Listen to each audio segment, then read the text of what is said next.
近身边的很多中年朋友都失业了，而且失业的都特别突然。Recently, many of my middle-aged friends have lost their jobs, and it happened so suddenly, their lives are turned upside down. 现在公司倒闭，生意破产。 Companies are shutting down now. Businesses are going bankrupt. My own life is also in trouble. 很多人跟我说，我现在没有工作了，没有工资，感觉吃饭都要吃不起了。A lot of people tell me they don't have jobs now, no salary, and it feels like they can't even afford to eat. On June 27, a TikTok user filmed the ancient town of Lushu in Suzhou, Jiangsu, capturing scenes of widespread desolation. 看现在这么好的位置。 Look, even in prime locations like this, shops are folding left and right, shutting down or selling out. That shoe store has been here for ages, hasn't it? Now with the lease up, they're slashing prices to clear out inventory, but it's not working. Walk down the street, and half the shops are boarded up. Across the street, it's worse. Even single stores gone. See that place? They're liquidating everything, not a single item left. That huge snack shop? Now it's for rent. Even the town's biggest supermarket is shuttered, and everything out front is up for grabs. That bread shop hasn't been around long, has it? Yet it's all clearances and transfers, stores closing everywhere. And over there, the old bank used to be, but it's gone, leaving an empty storefront. Leases are up, and it's all fire sales. The TikToker stated that every shop had signs announcing it was up for transfer, describing the situation as grim and questioning how the market had fallen to such a state. On June 26, a female business owner with years of experience running a physical store admitted that business was worse than ever, and she was seriously considering giving up. 去年生意还好好的，今年忽然就没人了。 Business was doing fine last year, but this year, suddenly no one's coming in. I've had a physical store for more than 10 years, and this is the first time I've really felt how bad the business is. These past few months, I've thought about quitting a lot, and about just closing the store, but I don't want to throw away the effort I've put in for over a decade. Besides, not wanting to give up, I'm also confused because if I close the store, I really don't know what else I can do. Should I compete with fresh college graduates for jobs? Just thinking about it feels so ironic. So sometimes I think, why are so many brick and mortar stores closing down on the streets now? Vlogger Chen Banzan discussed the state of China's textile industry, bluntly stating that it was doomed. 现在的制造业是完蛋了，真的。 Manufacturing's dead in the water, and that outlook's grim. I walked around the area lately. 70% of the big factories are shuttered. Some are still running at full tilt, but why? They've got cash to burn for a few more months, but it's all just piling up unsold stock, isn't it? Come on, people, wake up. The glory days are gone for good. Look at the dye factories, once unstoppable, now struggling. Notice how salespeople are getting fined at the plant, and bosses are pushing them to hustle everywhere. The Middle East market we relied on? It's a ghost town, totally wiped out. In our heartland, countless factories are already gone, and you're talking about expanding plants? Time to get real. People are unable to consume, and businesses across the market are struggling. 这就是现在的步行街。 This is a current pedestrian street. Almost everything's closed. There's not a soul. Every store is up for sale. It's so desolate. 我感觉今年这个生意快要倒闭了。 I feel like this business is about to close down. It's getting to the point where I can't even afford to eat. Why is this so bad? It's honestly really bad. In the past, even when business was tough, at least I could still scrape by, but now I can't even do that. 这建材市场一个人都没有。 In the construction material market, there's no one around. One blogger filmed the desolation at Longhu Times Square in Chongqing. Recently, several Yonghui supermarkets have also closed. In recent years, China's economy has been continuously deteriorating, with widespread business closures across industries. Beneath these surface-level problems lies the deep-rooted debt issue of the Chinese government. While the Chinese Communist Party leader Xi Jinping spends lavishly overseas, most recently providing 1.5 billion yuan in aid to Central Asian countries, the domestic government is burdened with unsustainable debt, especially at the local government level, which is facing an enormous and largely hidden debt load. Officially, China disclosed in 2023 that its government debt had exceeded 70 trillion yuan. As of November 2024, local government debt stood at 46.5 trillion yuan, with hidden debts reaching 14.3 trillion yuan. However, according to International Monetary Fund, local government hidden debt could total as much as 60 trillion yuan by the end of 2023, equivalent to 47.6% of China's GDP. China's pension funds have long been in deficit, but local governments struggling with mounting debt have resorted to using people's pensions and even rural school meal subsidies to cover these costs. In a 2024 audit report, the National Audit Office revealed that 13 provinces misappropriated over 40.6 billion yuan in pension funds to pay off government debts. In the 2023 report, it was noted that 66 counties had misused 2 billion yuan of rural school meal subsidies for the same purpose. These figures only reflect what was audited, and the actual amount misappropriated is likely far higher. Kyle Bass, founder and CIO of Heyman Capital Management, recently told American thought leader that China is facing its worst economic crisis ever, with no recovery in sight. Bass estimates that combining China's sovereign debt with local government financing debt, China's debt-to-GDP ratio is around 350%. As of June 27, the yield on China's 10-year sovereign bond was about 1.6%, compared to 4.3% for the U.S. Bass stated, "The Chinese government is very good at lying about things they want to lie about, but the bond market tells the truth. The bond market is telling you that China is in an economic winter." The overall economic environment in China continues to deteriorate. U.S. tariffs and the decline in trade between the two countries have posed serious threats to China's trade surplus with the U.S. According to Chinese customs data, exports to the U.S. fell by 35% in May compared to the previous year. China has also suffered significant capital outflows. In 2024, the country experienced a large outflow of foreign direct investment and securities investments, totaling approximately $500 billion US dollars. Despite the CCP's efforts to stabilize foreign investment with measures introduced in February, official data from June showed a continuous decline in FDI, with a 13.2% drop in the first 5 months of the year and a sharper decline in May. In May, consumer prices fell for the fourth consecutive month, and industry profits dropped by 9.1% compared to the previous year, highlighting the growing deflationary pressure in China.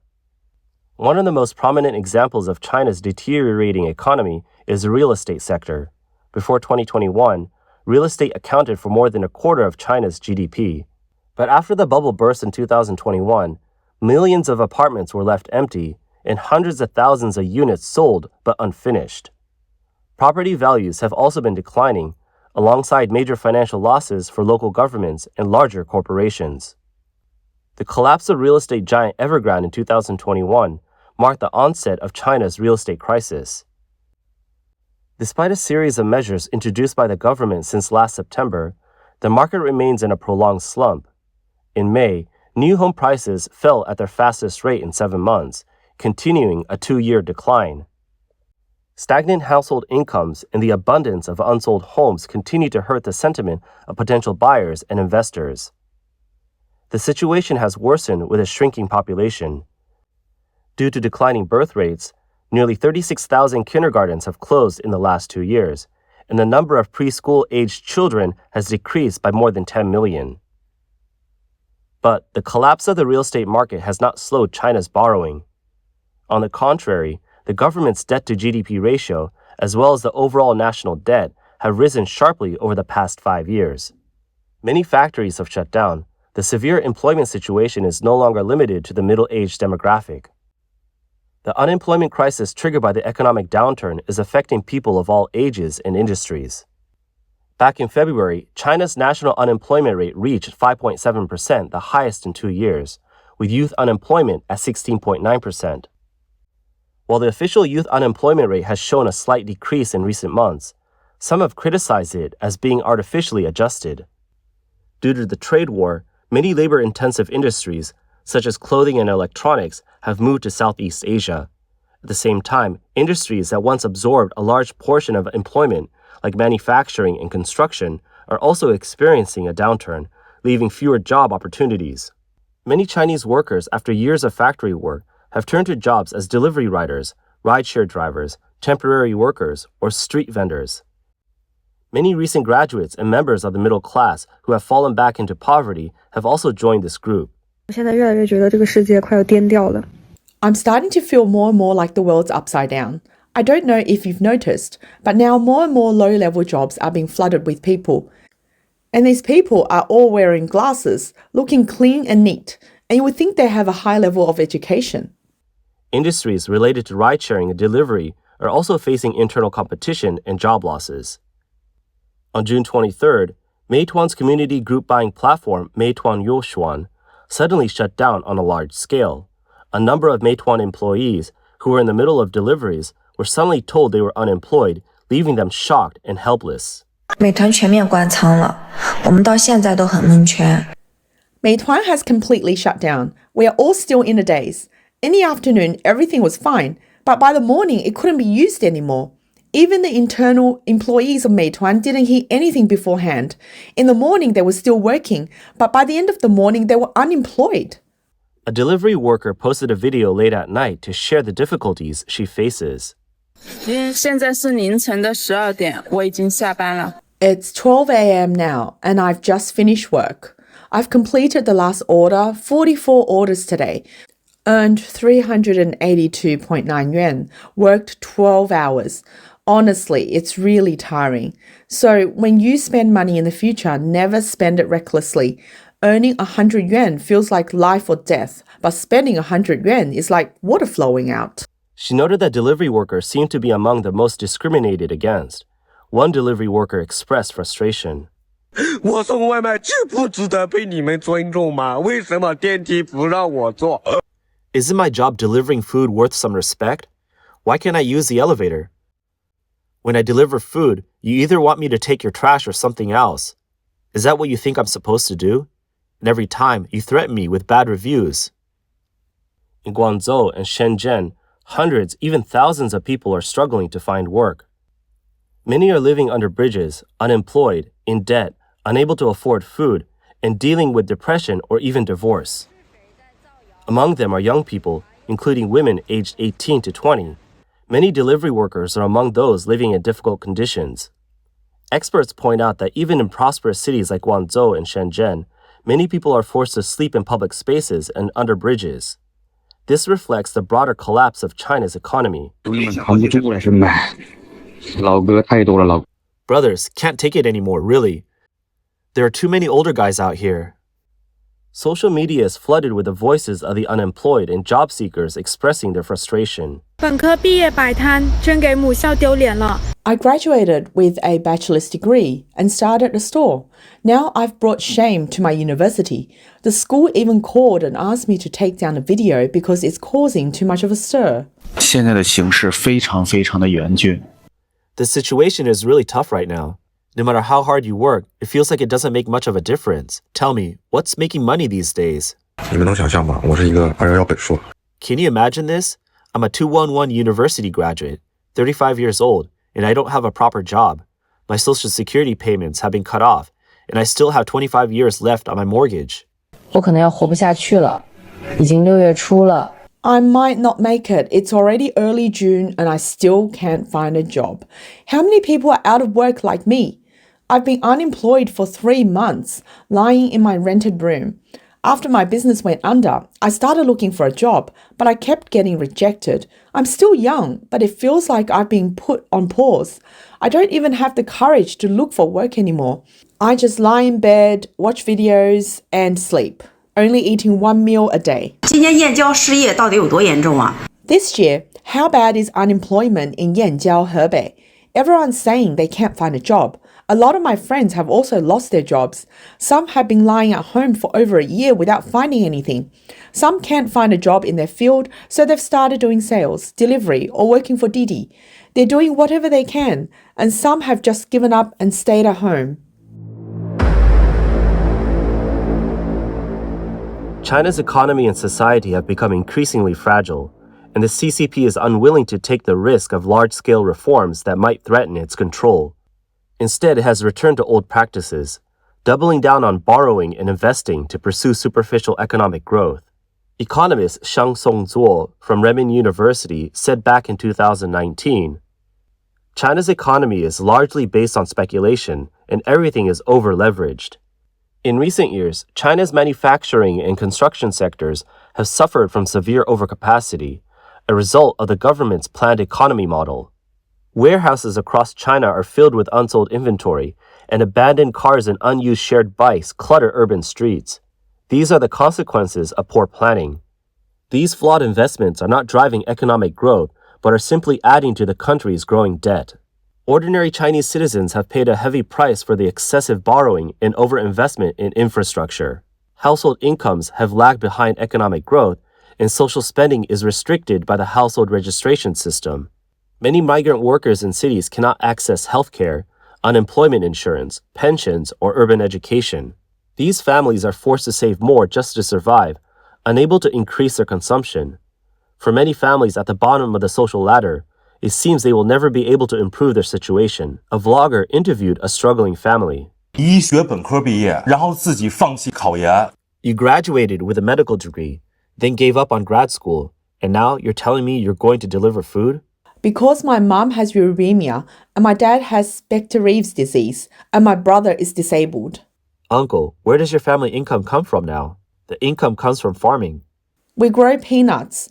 In 165 acres of land, we make just over 6,200 yuan a year. Only 6,200 yuan a year? On June 28th, a blogger interviewed a group of people in Kunming who couldn't find work. 昆明有一群找不到工作的人，他们却在下午3点。 There's a group of people in Kunming who can't find jobs. Every afternoon at 3, they gather around and play cards to pass the time. Another vlogger filmed university graduates searching for jobs in factories and poked fun at them. 看，这就是你们在家宠上天的。 Look at these little princesses and princes you all spoiled at home. They're jumping around saying, I can support myself in the future, even if I have to work in a factory. Now go ahead and work. It's already June. You've got an interview at 1:30, but it doesn't matter if you're early or late. If the line's not straight for the interview, they'll tell you to leave. You think society outside is what you imagine it to be? A blogger summarized the situation. 现在的人都安静了吧？ Now everyone has gone quiet. Are you all staying at home and don't want to move anymore? Business is harder to do now, right? Money is harder to make, and your social circle is getting smaller. There are fewer dinner parties, fewer drinks, right? Even the bathhouses have no one left to take a bath.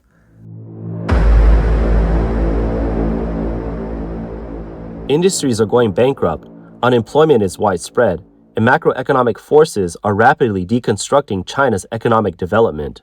The speed of this collapse is faster than most people realize. But much of this economic delay is being hidden, while the Chinese government continues to promote positive growth and employment recovery. For years, both the Chinese government and economists worldwide have viewed China's GDP growth rate as evidence of the success of its state capitalist model. But over the past decade, China's GDP growth has been increasingly questionable. How could growth continue at such rates year after year? Prior to 2021, China's real estate sector accounted for over 30% of the economy.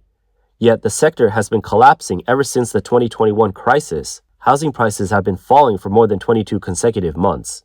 French appellate court lawyer Dao Jingzhou, who was a classmate of former Chinese premier Li Keqiang, wrote to the Financial Times in November of last year, stating that many observers suspect that the official GDP data from recent years has been inflated. Local officials often believe that meeting GDP targets is not only crucial for retaining their jobs, but also for promotion. Official Chinese statistical data, particularly annual GDP figures, have long been subject to strict government scrutiny.